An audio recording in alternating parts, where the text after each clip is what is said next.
Baik pemirsa, kembali lagi bersama saya Ika Balkis dalam Saburai Talk. Ya tadi sempat disinggung persoalan tentang UHC itu Pak. Dan seluruh masyarakat juga masih awam, bisa tolong dijelaskan Pak, itu program apa atau dari pemerintah kah atau dari swasta kah? Soalnya kita baru dengar juga mungkin ya Pak ya. Monggo dijelaskan Pak. Ya baik, jadi kalau terkait dengan OHC ini ya salah satu target pemerintah Indonesia sebetulnya, target nasional bahwa harapannya ke depan masyarakat Indonesia ini tercover secara jaminan kesehatannya. Jadi OHC itu adalah Universal Covered Health gitu. Jadi ini semacam jaminan kepada masyarakat bahwa masyarakat itu ditanggung oleh negara terkait dengan pelayanan kesehatannya gitu. Nah, seperti yang kita ketahui untuk Kota Metro, kita tahu dari periode kepemimpinan wali kota sebelumnya sudah cukup bagus konsentrasi di bidang itu. Makanya pemerintah Kota Metro atau masyarakat Kota Metro sudah tercapai angka 98%. Jadi masyarakat Kota Metro itu 98% sudah terjamin secara jaminan kesehatannya. Dan ini kan sudah cukup membanggakan kalau menurut saya, karena kita pemerintah Kota Metro juga mendapatkan penghargaan dari BPJS ya, kesehatan terkait dengan pencapaian. Nah, tentunya ini kan tidak lepas atau pencapaian ini dari sisi eksekutif saja, karena dari sisi anggarannya kita selaku anggota DPRD atau DPRD Kota Metro ini mensupport luar biasa juga dengan anggaran yang kita gelontorkan untuk mencapai tercapainya UHC tersebut. UHC, berarti UHC tadi itu masih berkesinambungan dengan BPJS tadi gitu Pak ya? Betul, UHC itu salah satu program dari nasional ya, dalam bentuk jaminan kesehatan nasional, tetapi regulasi dan pelaksananya operatornya adalah BPJS Kesehatan. Oh BPJS, masih tetap BPJS berarti kita ya. Baik, kita beralih lagi ke Bapak Wakil Ketua. Ya. Dalam laporan keuangan daerah, PAD Kota Metro memang meningkat nih Pak, tapi belum signifikan dibandingkan kebutuhan belanja. Bagaimana sih DPRD ini melihat potensi PAD yang belum tergarap maksimal? Ya, tentu di setiap hearing kita, ya baik di lintas komisi ya dengan UPD, selalu titik tekan kita ya menyampaikan kepada UPD terkait ya untuk memaksimalkan perannya ya yang berkaitan dengan potensi pendapatan. Kita tidak kurang-kurang ya memberikan masukan ya, memberikan opsi ya berkaitan dengan pendapatan yang bisa untuk dimaksimalkan ya berkaitan dengan bagaimana memaksimalkan potensi belanja di Kota Metro. Karena ya semakin ada potensi penambahan pendapatan, berarti belanja juga bisa lebih dimaksimalkan gitu kan ya.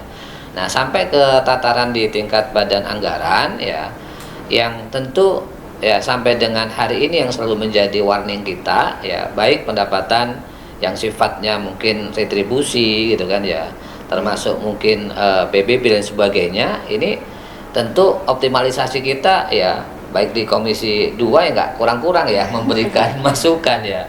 Contoh kita ini retribusi sampah ini ya, tentu ini menjadi salah satu juga poin yang perlu dioptimalkan. Ya, contoh mungkin kalau kita lihat di Metro ini hampir ya kurang lebih 55.000 rumah ya yang memang ada di Kota Metro, tapi yang terdaftar yang masuk dalam kategori di retribusi persampahan ya, yang setiap satu minggu 2 kali pengambilan sampah ini ya nggak lebih dari 7.000-an ya, maka kan ini masih jomplang. Maka kita sering sampaikan kepada OPD terkait maksimalkan peran itu ya, walaupun tidak besar tapi kalau ini bisa dimaksimalkan ya otomatis pendapatan akan semakin lebih banyak gitu kan. Itu mungkin Mbak Balkis.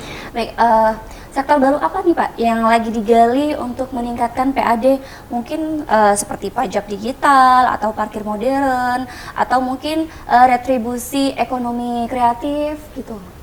Ya, mungkin kalau ngelihat kondisi per hari ini parkir digital ini juga salah satu opsi ya untuk ke depan ya. Untuk depan ya. Kalau ini memang bisa dilakukan ya, sehingga ya kita mengurangi pos-pos yang memang terlalu banyak ring-ringnya gitu kan ya. Kalau digital itu kan otomatis langsung masuk kepada sistem. Langsung masuk, Nah, ini iya. saya pikir juga ini potensi yang juga mungkin pernah disampaikan oleh pihak eksekutif ya, Pak Wakil Wali Kota, itu kalau semua via digital ini potensi pendapatannya pasti akan lebih besar gitu kan ya. Ini salah satu poin ya gitu kan.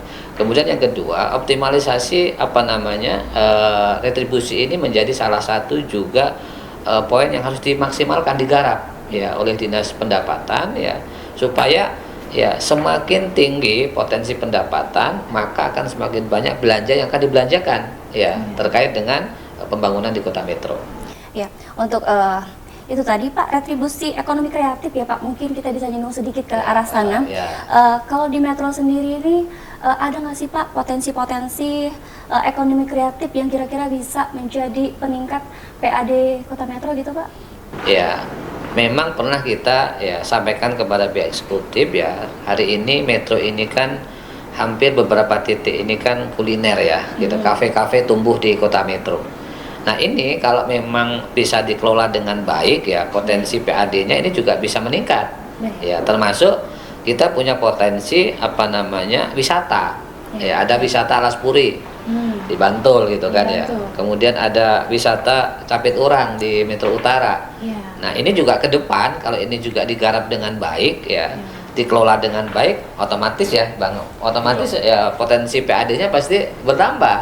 Nah, tinggal bagaimana sisi ketajaman ya eksekutif melihat apakah ini sebagai sebuah peluang gitu kan ya, apakah sebuah tantangan ya, sehingga proyeksi yang bisa menaikkan pendapatan ini ya terus melakukan edukasi baik melalui retribusi, melalui wisata, termasuk tadi gitu kan kafe-kafe yang sudah mulai banyak di Kota Metro menjadi salah satu akses meningkatnya PAD di Kota Metro. Baik, berarti sejauh ini sudah ada belum Pak kira-kira?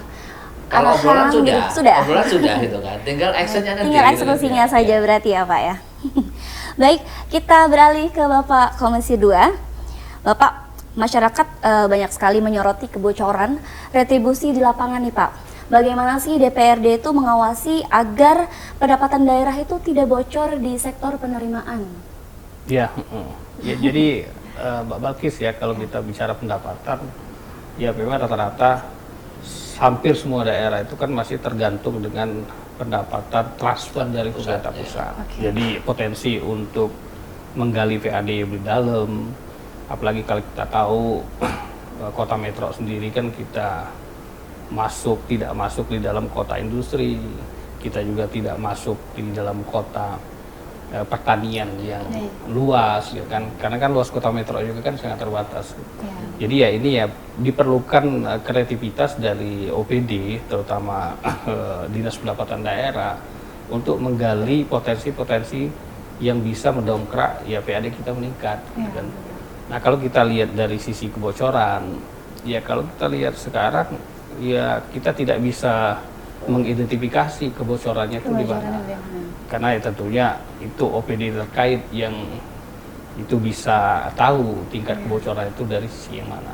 Tapi kalau kita lihat ya tentunya seperti dari parkir, seperti yang disampaikan oleh Pak Wakil, mungkin itu kan masih bisa potensinya lebih besar kita gali dari sisi itu dengan pengembangan ya salah satunya parkir digital dan lain-lain.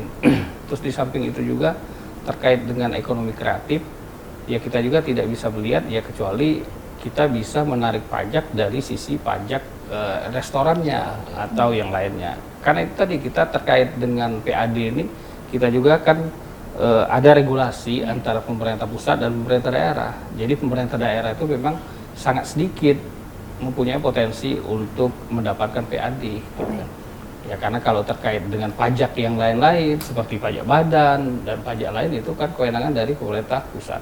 Nah, jadi kalau saya lihat kita potensi apa yang harus kita gali, ya tentunya kita harus melihat dari sisi kreativitas yang ada di masyarakat Metro. Terus di samping itu juga ada beberapa mungkin distribusi yang sekarang kita lihat masih punya potensi ke depan kita naikkan. Tetapi dalam artian ya kalau tingkat kebocoran ya kita tidak bisa melihat gitu kan, tingkat kebocoran di sisi pendapatan yang mana yang kita anggap itu bocor. Baik, dari Bapak sendiri kan ini kan dari DPRD tentu punya pengawasan ya untuk di sektor penerimaannya. Sudah ditemukan belum Pak ada sektor-sektor yang mungkin bocor seperti apa mungkin yang bisa Bapak temukan dan apakah ada konsekuensinya gitu Pak? Ya, Gitu. jadi ya sesuai dengan hak yang melekat kepada kita selaku anggota legislatif, ya salah satunya adalah pengawasan. Ya pengawasan yang kita lakukan baik itu secara formal maupun non formal. Ya kalau secara formal mungkin kita seperti saya di Komisi 2 bisa berkirim surat untuk melakukan hearing terhadap OPD-OPD yang mempunyai potensi PAD-nya. Nah kalau kita lihat sekarang sekali lagi ya kita tidak bisa melihat secara data tingkat kebocoran PAD itu ada di mana. Gitu. Tapi kalau kita lihat memang ada beberapa potensi yang menurut kita itu masih bisa kita tingkatkan PAD-nya. Ya salah satunya di bidang parkir, terus yang kedua mungkin ya di bidang perizinan BPHTB gitu kan, jual beli tanah gitu kan. Itu mungkin kita harus melakukan pengawasan dari sisi ya notarisnya dan lain-lain supaya memang betul-betul BPHTB itu di-store sesuai dengan apa yang terjadi gitu kan. Nah, kalau kita sendiri dari DPRD sudah melakukan pengawasan itu dengan OPD tentunya OPD terkait karena kalau kita melakukan pengawasan ke yang lain selain mitra kita di OPD ya kita juga kan tidak bisa karena itu ada regulasinya juga gitu. DPRD itu melakukan pengawasan di mana gitu. Berarti DPRD sudah mendorong adanya digitalisasi sistem pendapatan pengawasan secara real time Pak? Iya, itu salah satu yang kita dorong. Kita dorong karena ya kita tahu terkait dengan parkir terutama ya digitalisasi parkir. Karena ya regulasi yang mengatur terkait parkir ini kan ada dua. Yang pertama itu pajak parkir, yang kedua distribusi parkir. Ya kalau distribusi parkir itu kita kelola dari lahan-lahan yang punya pemerintah sendiri gitu kan. Tapi kalau pajak parkir itu kaitannya dengan pajak-pajak parkir yang diberikan oleh pihak swasta yang mempunyai kegiatan dan mempunyai lahan parkir. Nah itu yang kita lakukan selama ini, memberikan edukasi atau melakukan sosialisasi kepada pihak swasta maupun pemerintah Kota Metro supaya betul-betul itu bisa didorong gitu kan dalam rangka peningkatan PAD Kota Metro. Baik pemirsa, tantangan berikutnya adalah bukan hanya bagaimana PAD dikumpulkan, tetapi bagaimana anggaran digunakan secara efektif. Nah, disinilah fungsi pengawasan DPRD menjadi sangat penting. Untuk menggali lagi informasi lebih lengkapnya, kita izinkan pariwara lewat berikut.